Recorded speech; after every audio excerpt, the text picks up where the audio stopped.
Boy, oh boy, I came out here this morning to do some work in the garden, but I thought I just had to share the view with you.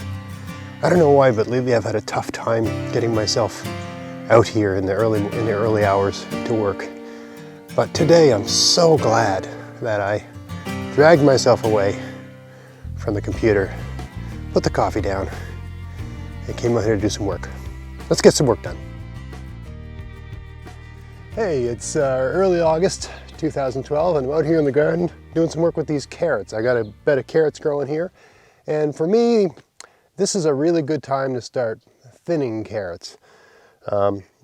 Ideally you want your carrots, each plant about, I don't know, I'd say 2 or 3 inches apart, right? You get sort of the ultimate amount of sun to each plant, and the root has room to expand.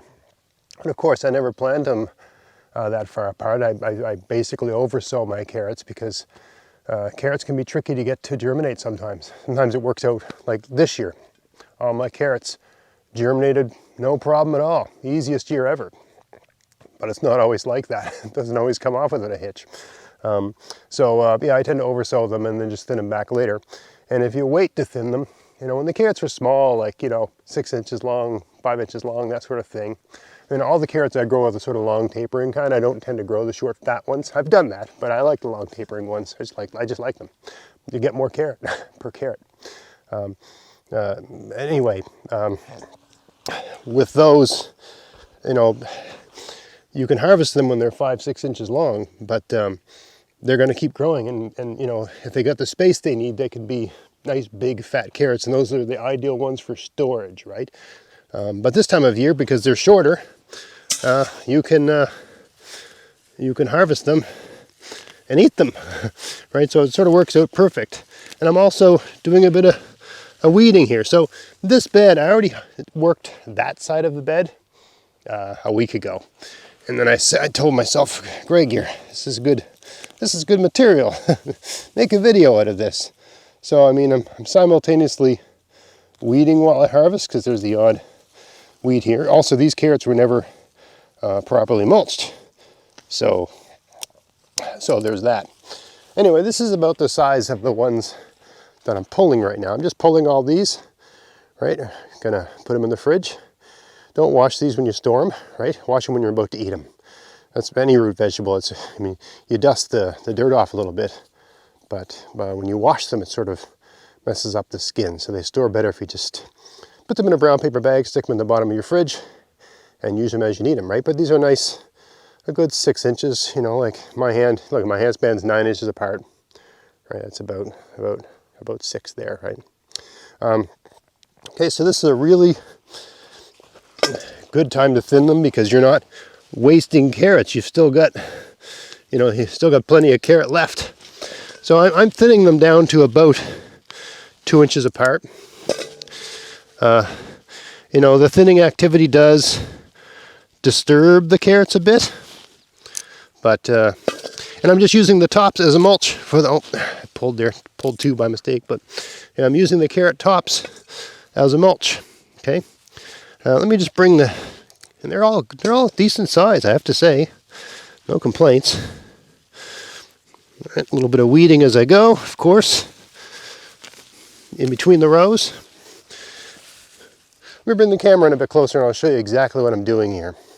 And this is all stuff I didn't figure out initially when I started gardening. I basically, I guess, evolved as a gardener and just figured this stuff out as I went along. I didn't see a lot of gardeners on YouTube, when I started gardening, there was YouTube, but it wasn't basically like it is now, where YouTube is television now, right? But it wasn't really that big a thing when I started. Anyway, you don't see a lot of people dealing with stuff like this on YouTube, because they like to pretend like they don't have weeds, or they just like to show their garden. We're always worried, as I can say as a gardening YouTuber, you're worried about people thinking you're not legitimate as a gardener. And so you want your garden to look perfect all the time. But that's just not the way, oh, that one broke off. That's just not the way gardening is. I mean, your garden, I've never had a perfect garden. There's elements of my garden that some years seem to come off perfectly. But like even these walking paths that I mulch with sand to prevent weeds, for whatever reason this year, probably because it's getting tramped down and it's been multiple years, but I'm getting a lot of weeds growing in my walking paths. So when I'm out here working away, it makes the work a little more difficult because I can't just leave that. I got this, whatever this grass is, extremely aggressive grass, is probably crabgrass or something, growing. But anyway, what was I trying to say? This style of thinning and weeding and stuff like that, I don't recall anyone, explaining how to do this. It just seemed practical to me. But it's mainly because, YouTubers don't always. YouTube gardening people, they tend to show their gardens as perfect. I mean, they don't all do that, but there is a kind of tendency to want to do that because, I don't blame them. You want people to take. I struggle with this sometimes, right? You want people to. You're trying to give people good advice. You want people to trust that your advice is good. They're not going to do that if your garden looks like crap. But at some level, if your garden always looks pristine, they might question your, they might think you're hiding something, right? So here we go. We've got a video here with me just, and it looks like I'm really taking a lot out of this, but each carrot needs at least 2 inches of space to really achieve its potential. So, I'm taking out everything that just doesn't belong relative to that plan. Now I read, because this morning I just did a little thing. I was looking, there's a new if I do a video on carrots, people ask me about carrot fly. So I did a little bit of reading on carrot fly. I've never had it, okay? So I'll say that straight up. I've never had the problem. Very lucky. But one of the very well written, high quality production value articles I read about carrot fly said not to thin your carrots because it makes a carrot smell and that brings the carrot flies along. What they say you should do instead is sow the carrots sparsely. Now for me, that is, and I read a number of articles saying that, and I have a funny feeling that within the gardening writing world, there's a lot of people that write but don't really garden that much. And I think they just base what they're writing on what they read that other people wrote instead of on experience or research.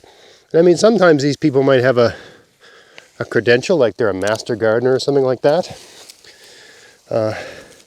But to suggest to anyone that grows carrots that what you should do is sow them thinly, I have to question whether a person that says that has ever grown carrots in their life. And if they've not grown carrots, it's just not good advice. So you really can't. It's the little things like that when I'm reading the writing of someone. I'm thinking, have you grown carrots? Do you know what you're talking about? I'm supposed to sow every carrot, put 1 carrot seed every 3 inches, and expect everything to work out just fine. Does that make any sense at all to anyone that's ever growing carrots year after year after year in quantity, successfully. Also, I found, I'm trying not to try, I don't know why I'm sort of in this curmudgeonly mood here, but I find it really irritating when you'll have a gardening writer, and every once in a while you see them in their garden, and it's just some tiny little 3-bed garden in the suburbs, right?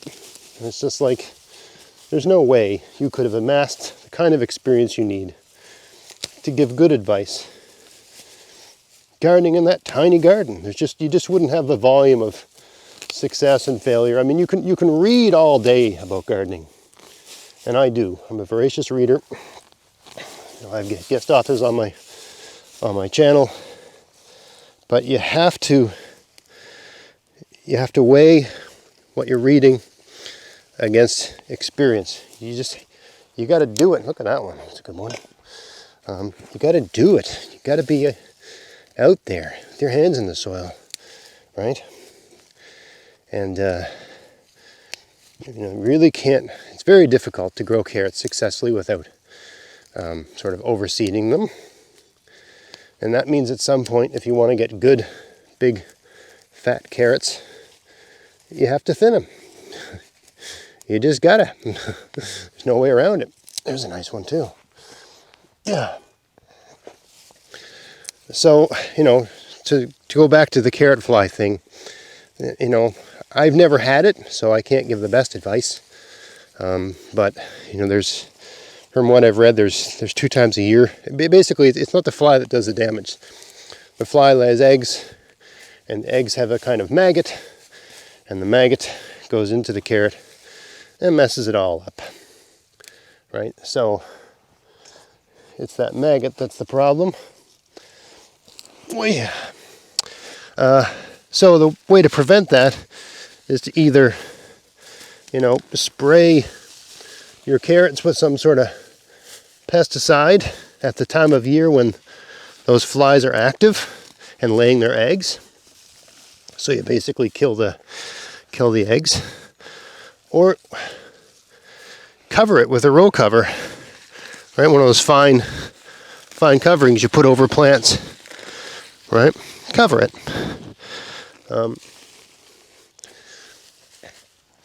So that they can't get at the carrots, right? To me, that's the only way to do it. Keep them off of it or kill them when they get on it. I mean, I've read stuff about planting them with garlic and it confuses them, and I can tell you, I've invested time and energy in interplanting with garlic and other alliums, onions and stuff. I've never found it to be a functional, practical, high probability of success way of controlling pests. Everybody in the permaculture world says it is. I've never had that experience. I've even seen slugs attack garlic. I mean, they take a bite, they don't like it. Then they move 2 inches. They move 2 inches over from where the garlic is and eat the thing next to it. So I mean, it's something everybody repeats it. It's like a mantra. But yeah, I am not a believer. Let's just put it that way. I've never seen any evidence that interplanting with garlic works. There's people that swear by it because they've interplanted with garlic and they don't have a pest problem. But this is what they call type 1 error or confirmation bias or whatever you want to call that, right? They think they're doing works. They think the thing they're doing works because they don't have the problem that they're trying to solve. But it might just be that they never had the problem in the first place, right? They really don't have that bad of a pest problem.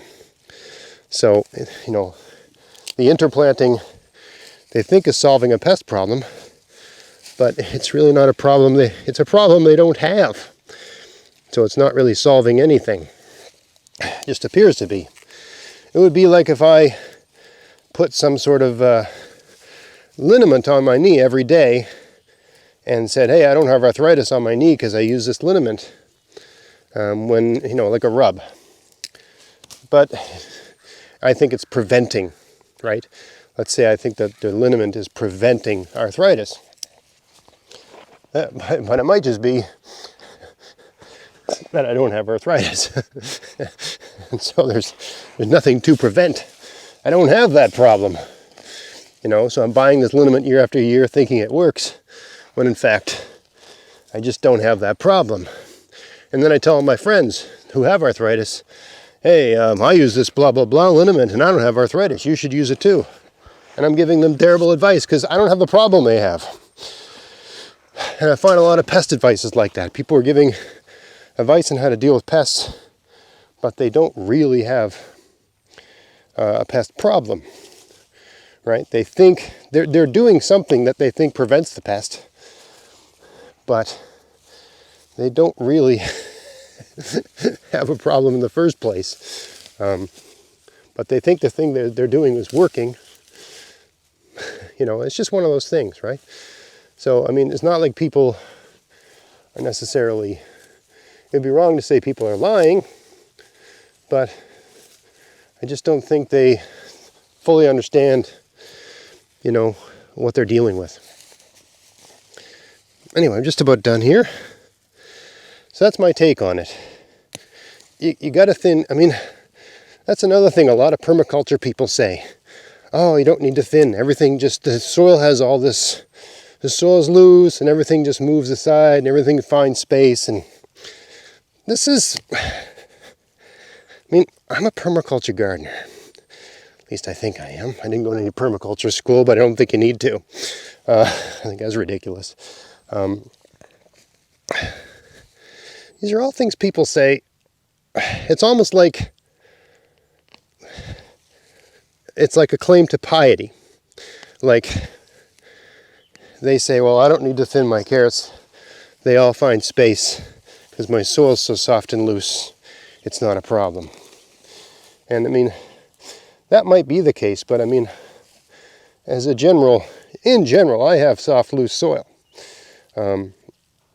But you see most of these, 90% of these carrots are just coming out no problem. Let me move the camera here. See what I'm doing. So most of these carrots just come out in the pull because I've got soft, loose soil, which is the kind of soil you're supposed to have when you're, using permaculture approach.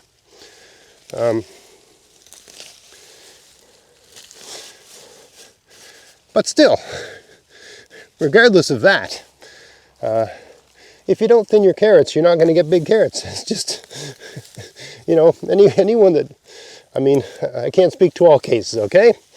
But, in my experience, you got to thin them, right? You got to make sure each plant gets enough light, enough water, enough, nutrients, all that sort of stuff to achieve size. And that's only going to happen if they're not crowded in together, which means you got to thin them. And the thinning works just fine. This time of year, darn, that one broke off. Finding the soil back in this particular corner of the garden a bit stiffer than elsewhere in the garden. Don't know why.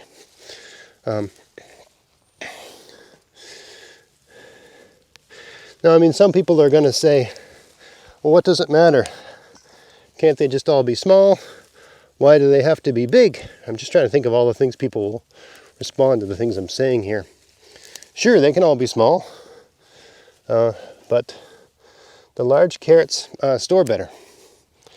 That's it. And if you have to, I often find a lot of my carrots, I don't really need to peel them, but if you do have to peel them, like these ones here, I will not peel them. I'll just basically scrub them a little bit in the sink, and the skins get really clean. Right? But if you do have to peel them, it is a pain peeling little carrots. It's a lot easier to peel big carrots. It's just that it's pretty simple math. There's more real estate, there's more there to grab onto, there's just more more carrot to work with. It's just easier to peel the big ones, right? All right, so I think, oh, there's one more there. That's a weed, actually. So I mean, I've pretty much, to my mind, done what I came here to do. I think I got a little corner back there. But other than that, I'm reaching too much. Let me change sides. Whew. Well, this is definitely a morning workout. I have a set of exercises. I think that's part of why I haven't been coming out to the garden as much. I got a set of exercises I got to do every day just to keep myself loose and limber and stay in shape and all that crap. And because I have to do those and I don't want to do them, there's a weed. Then I don't want to do other things. I don't want to do my garden chores. I haven't been out here as much, dealing with everything.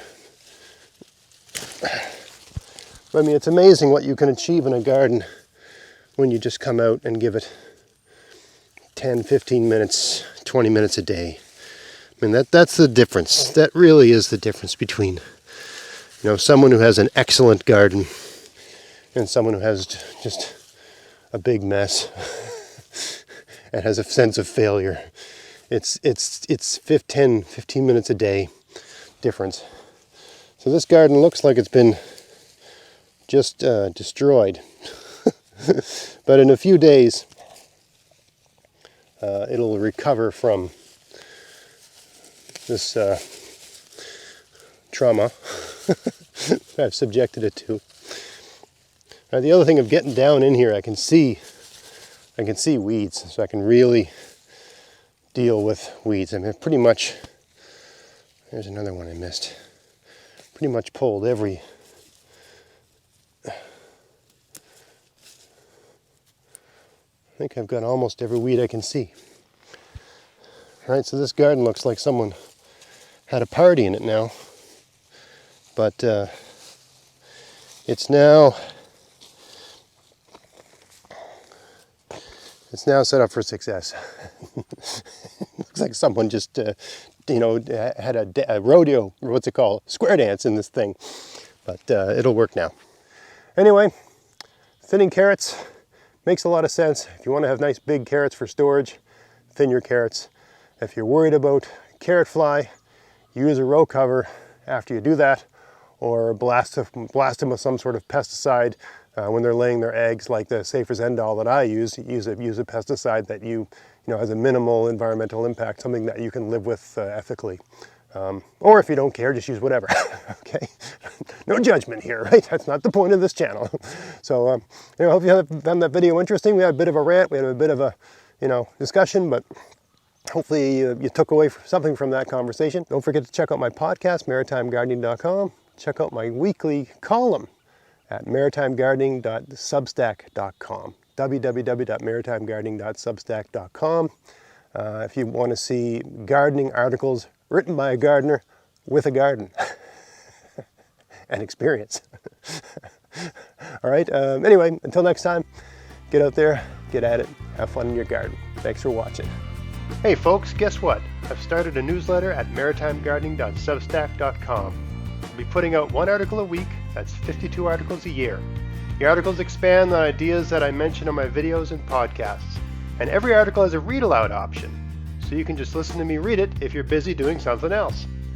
You can subscribe for $30 a year or try it for $5 a month and see what you think. It's a great way to help support everything I'm doing here. But hey, there's also free content too. So if you just want to read the free stuff, that's fine too. As always, get out there, get at it, have fun in your garden. Thanks for watching.